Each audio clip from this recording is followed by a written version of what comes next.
एक battery of 9 volt, एक 9 volt की बैटरी है जिसमें कुछ रजिस्टर्स जुड़े हुए हैं सीरीज में, 0.2 ओम, 0.3 ओम, 0.4 ओम, 0.5 ओम और 12 ओम।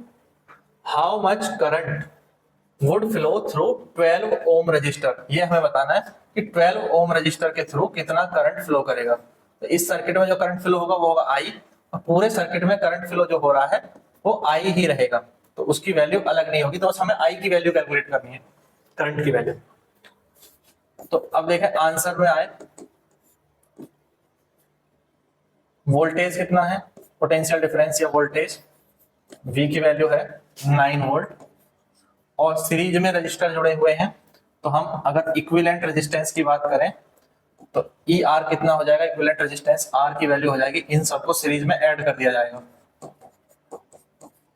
सीरीज में जो है ये जुड़ जाते हैं रेजिस्टेंस। तो अभी टोटल कितना हो जाएगा, ये हो जाएगा 13.4 ओम। इसको ऐड कर लेंगे, 0.3, 0.2, 0.5 और 0.5, 0.5 1 हो जाएगा, तो 12 और 1 13, 0.4 रह गया, तो 13.4। अब हमें करंट की वैल्यू निकालनी है आई। तो according to Ohm's law, according to Ohm's law V is equal to होता है आई आर।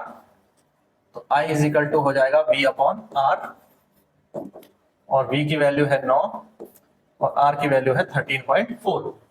तो अब इसको कैलकुलेट कर लो कितना आ जाएगा, ये कितना आएगा देखो। तो ये आ जाएगा आपका I is equal to 90 upon 134 और समथिंग 0.67 एम्पियर आ जाएगा। ठीक है, इसको कैंसिल आउट कर लेना। तो 0.67 एम्पियर करंट कहाँ फ्लो कर रहा है, 12 ओम रजिस्टर के अक्रॉस। वैसे पूरे सर्किट में यही फ्लो कर रहा है। करंट की वैल्यू सब जगह सेम होगी सीरीज में। पैरेलल में करंट डिवाइड हो जाता है अलग अलग सर्किट में, जब कनेक्शन पैरेलल में होते हैं। तो अगर ये पैरेलल में जुड़ा हुआ होता, तो अगर ये पैरेलल में जुड़े हुए होते तो क्या होता, तो करंट फ्लो करता यहाँ पे आई, बट इन दोनों ब्रांच में अलग अलग I1 और I2 करंट फ्लो होता है, और I की वैल्यू I1 प्लस I2 के इक्वल होती।